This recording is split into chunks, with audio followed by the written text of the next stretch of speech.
ফরজ গোসল না করে সেহরি খাওয়া যাবে কিনা? মনে করেন রাতের বেলা স্বামী স্ত্রী একত্রে সময় কাটিয়েছেন, এখন ফরজ গোসল করতে লজ্জা লাগে, শরম লাগে, কারণ ফ্যামিলির অন্যান্য মেম্বাররা দেখে ফেললে একটু লজ্জাবোধ হয় অনেক সময়। সেক্ষেত্রে এমত অবস্থায় সেহরি খাওয়া যাবে কিনা ফরজ গোসল না করে?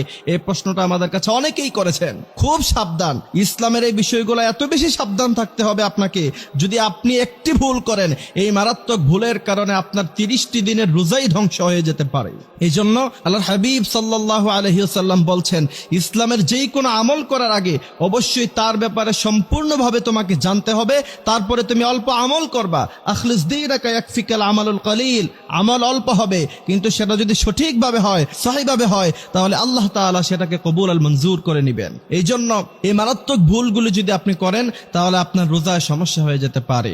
এইখানে অনেকের মনেই একটা প্রশ্ন থাকে যে এখন ফরজ গোসল না করে সেহরি আমরা খেতে পারবো কিনা। আমাদের দেশে অনেক কুসংস্কার আছে, যেমন ফরজ গোসল হওয়ার পরে, ফরজ গোসল না করা পর্যন্ত সংসারের কাজ করা যায় না, তারপরে হচ্ছে কি খাবার রান্না করা যায় না, তারপরে নিচে কাপড় দিয়ে, কাপড়ের উপর দিয়ে হেঁটে যায়। এগুলি সব হচ্ছে কুসংস্কার। ইসলামে এই সমস্ত কোনো বিধান নাই। তাহলে আসেন, আল্লাহর হাবিব সাল্লাল্লাহু আলাইহি ওয়াসাল্লাম বলছেন, তোমাদের যখন ফরজ গোসল হয় তোমরা খুব বেশি বিলম্ব করো না।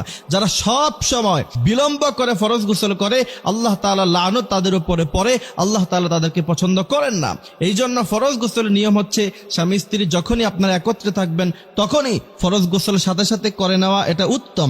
কিন্তু যদি না করেন, অবশ্যই আপনারা ঘুম থেকে ওঠার পরে সাথে সাথে ফরজ গোসল করে নেবেন। কিন্তু কোনো কারণে যদি আপনি ফরজ গোসল করতে পারেন নাই, সেহরি খাওয়ার সময় চলে যাচ্ছে, অথবা আপনি সেহরি খেয়ে ফেলেছেন, আব্দুল্লাহ বিন বাজ রাহিমাহুল্লাহ তাআলা বলেছেন আপনার রোজা হয়ে যাবে, রোজাতে কোনো সমস্যা হবে না।